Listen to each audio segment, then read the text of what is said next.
Как вы относитесь к кино, к современному российскому кино, можете сказать и про зарубежное? Мне плевать. Я не люблю кино. Вы не усидчивы? Да нет. Просто мне это не интересно. Вы не любите кинотеатры?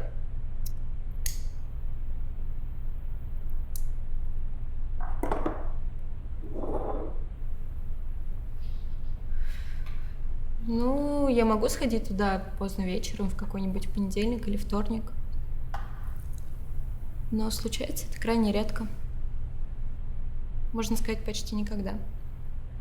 Почему? Потому что я люблю театр. В кино мне всегда чего-то не хватает. Можете сформулировать чего? Некого ритуала. Нарушение привычного хода событий. Увлекательности. Непредсказуемости. Но кино тоже бывает увлекательным. Бывало. А сейчас? А сейчас нет. Вас тяжело удивить? А резиновыми спецэффектами, постоянно бегающими кадрами? Нет. Пожалуй, меня этим не удивить. Может, вы любите старые фильмы? Я могу посмотреть некоторые старые фильмы. Что нужно, чтобы фильм вас удивил? Диалоги, музыка, атмосфера. Какая музыка? Любая.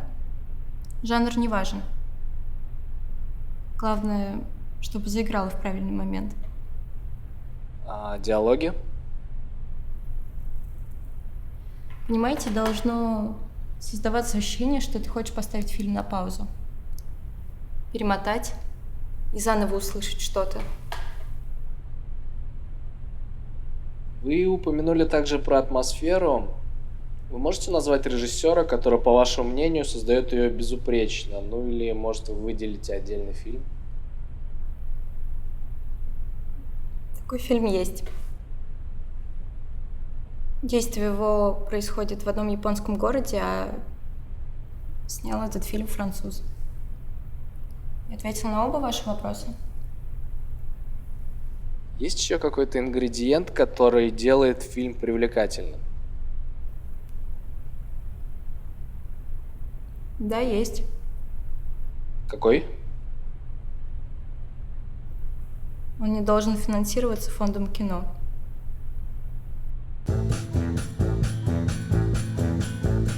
Lorsque nous étions encore enfants, sur le chemin de bruyère, tout le long de la rivière, on cueillait la mirabelle sous le nez des tourterelles. Anton, Yvan, Maurice et moi, Rebecca, Paula, Johanna et moi.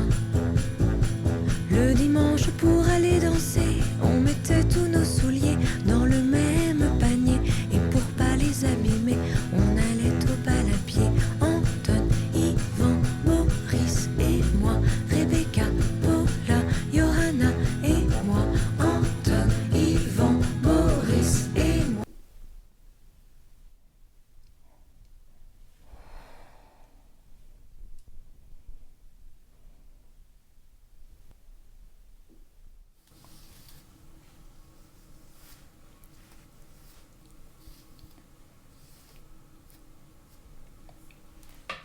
Нам?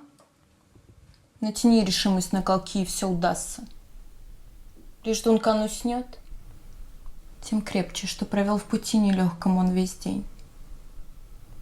Обоих спальников его я так смирю вином и крепкой водкой, что память, сторож мозга, станет паром, а храм рассудка перегонным кубом. Когда их увлажненная природа опустится в свинячий сон, как в смерть, чего не сможем сделать ты и я с беспомощным Дунканом, все звалив на рыхлых слуг, которые ответят за наш погром.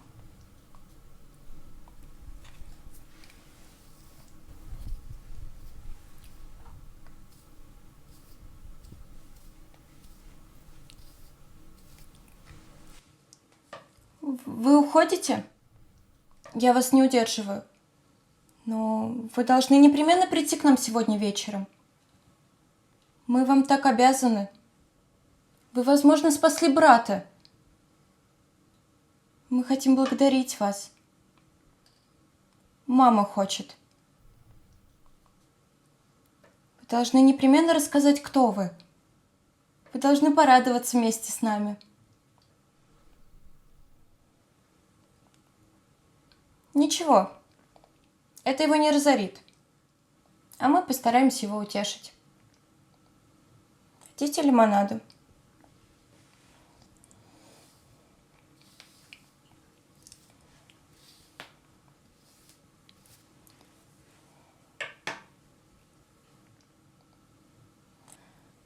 Лукоморье, дуб зеленый, золотая цепь на дубе том.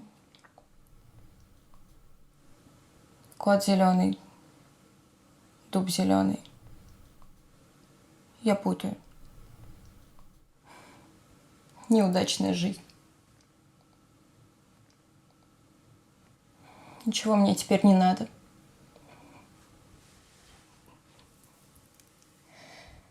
Я сейчас успокоюсь.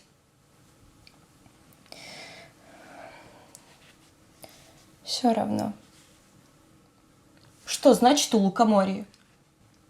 Почему это слово у меня в голове? Путаются мысли.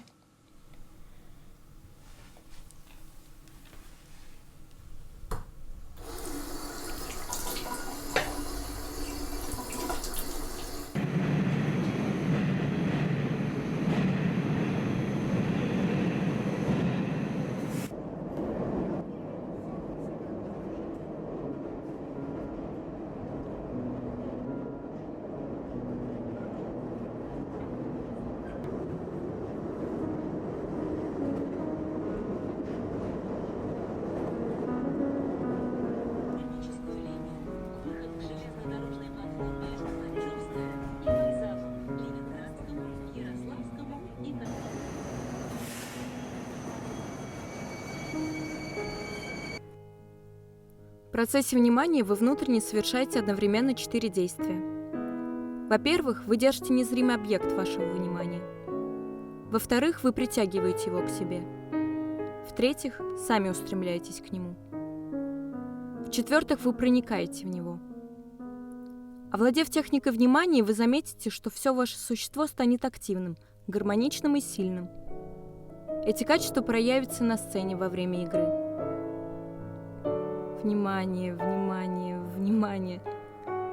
Мы познакомились на Воробьевых горах в середине октября, прямо рядом с метро. Было тепло, и там был фестиваль фейерверков. Я прочитала то, что написала сама. Не знаю, зачем я это написала и откуда это во мне взялось. Я ничего не знаю о природе сочинительства. Он слушал и разглядывал меня. Он смотрел на мои ноги и на мои волосы. А тем временем красные, синие, фиолетовые искры отражались в тревожной черной воде. Вообще, я не очень люблю читать стихи. Не лучшее качество для актрисы. Вот что я прочитала. Прошу, погрузи меня в графоманство. Новый триумф мысли и слова. Мережковского мне цитирую. С поводом и без повода. Мне не хватает сложных конструкций, неочевидных, запутанных лабиринтов. Дай мне в них заблудиться. Это жажда. Хочу, наконец, напиться. Мы договорились встретиться через несколько дней на Патриарших. Погода стала другой. Я шла до Патриарших по своему любимому пути, спускаясь от Пушкинской площади. Москва, Москва, какая ты красавица.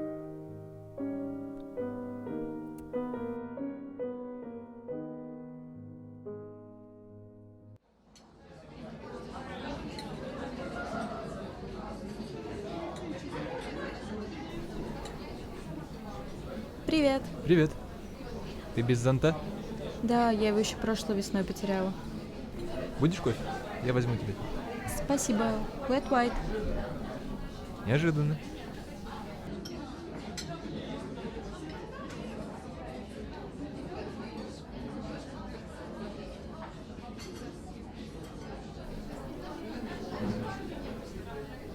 Спасибо. Ты играешь где-то? Нет, я не поступила в этом году. А ты всегда хотела быть актрисой? Когда была маленькой, говорила, что обязательно буду актрисой. И изображала при этом пирата. А потом все куда-то ушло. Я закончила школу, поступила на экономический. Не думала особо, просто шла, потому что поняла, что это все не... А ты же на 4 курсе? Да? У меня никогда не было знакомых, связанных с авиацией. Теперь есть. Ты будешь управлять движением самолетов. Связаться с авиацией, не знал как. Не в смысле, что я всегда хотел быть. Нет, просто на диспетчера учиться легче, чем, скажем, на механика. Я все-таки не совсем технарь. Хочу сама увидеть. Да, я сам стоял, залипал на нее минут 40, а проходившие люди просили меня сфотографировать их на фоне картины. Ты любишь Петербург? Мне хорошо там. А Москву? Давай, когда? Сейчас. Давай. Куда пойдем? Можно в Пушкинский. Его дают обычно режиссерам, но это не важно. А что за упражнение? Нужно выбрать картину и описать, что на ней происходит.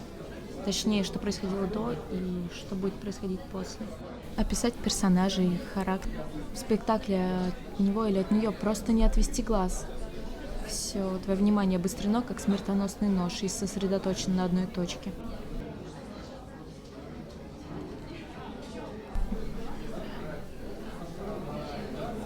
Тебе часто снятся сны?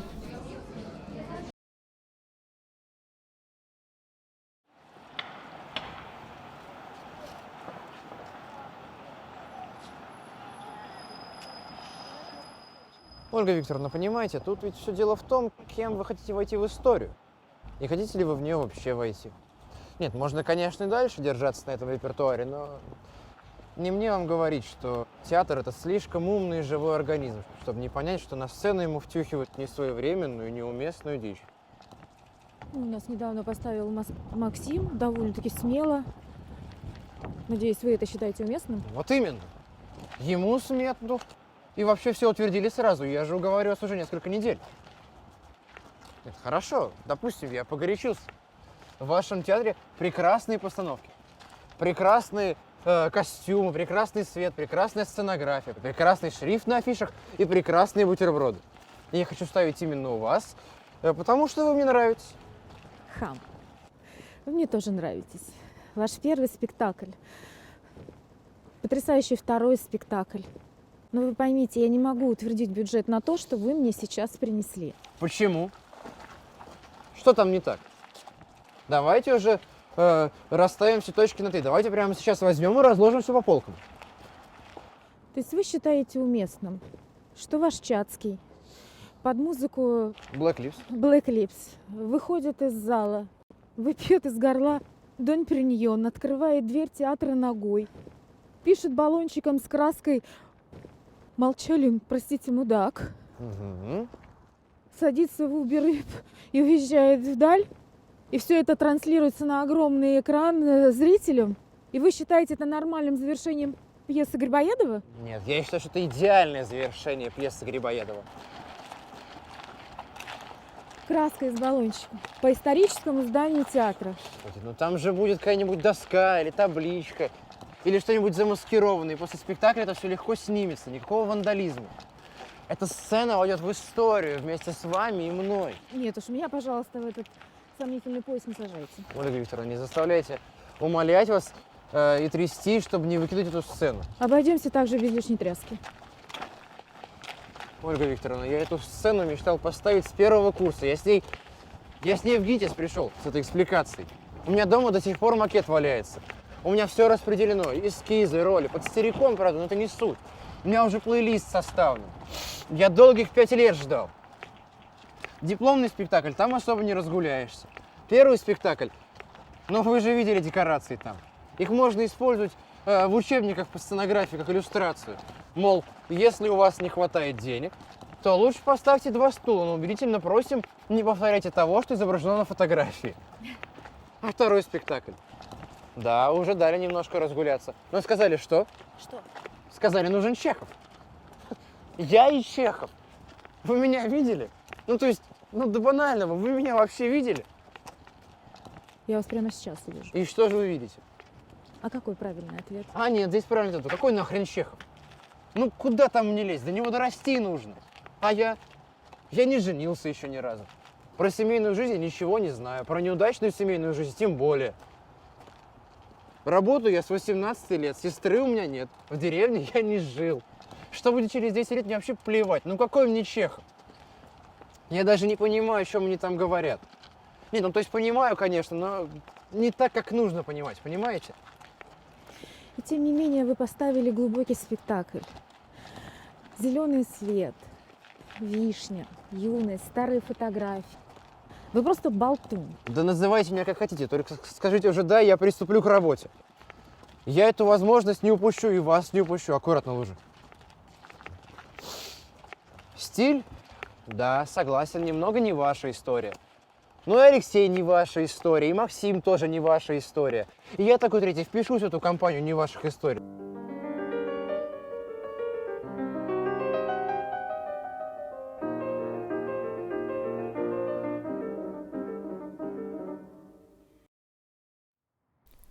Москва. Как я люблю гулять по ней. Я люблю Гоголевский бульвар, Кузнецкий мост, обветшалую часть Китай-города. Я люблю балконы Тверской, Вознесенский переулок. Я люблю набережную парка Горького. И мы потом не раз гуляли по всем этим местам. И мы изучили каждый поворот, каждый тупик. И мы были, похоже, влюблены. Сколько мы прошли, сколько мы видели, пока не произошло событие. Я люблю Малую Дмитровку, потому что там находится Ленком, и это мой любимый театр. Там вкусно пахнет, и там эффектная, стильная черная сцена. А еще там играли мои любимые актеры. Олег Янковский, Александр Ширвинд, Александр Абдулов. Я обязательно сыграю в этом театре. Я обязательно в нем сыграю. Lorsque nous étions encore enfants, sur le chemin de bruyère, tout le long de la rivière, on cueillait la mirabelle sous le nez des tourterelles. Anton, Yvan, Boris et moi, Rebecca, Paula, Johanna et moi. Le dimanche pour aller danser, on mettait tous nos souliers dans le même panier. Et pour pas les abîmer, on allait au bal à pied.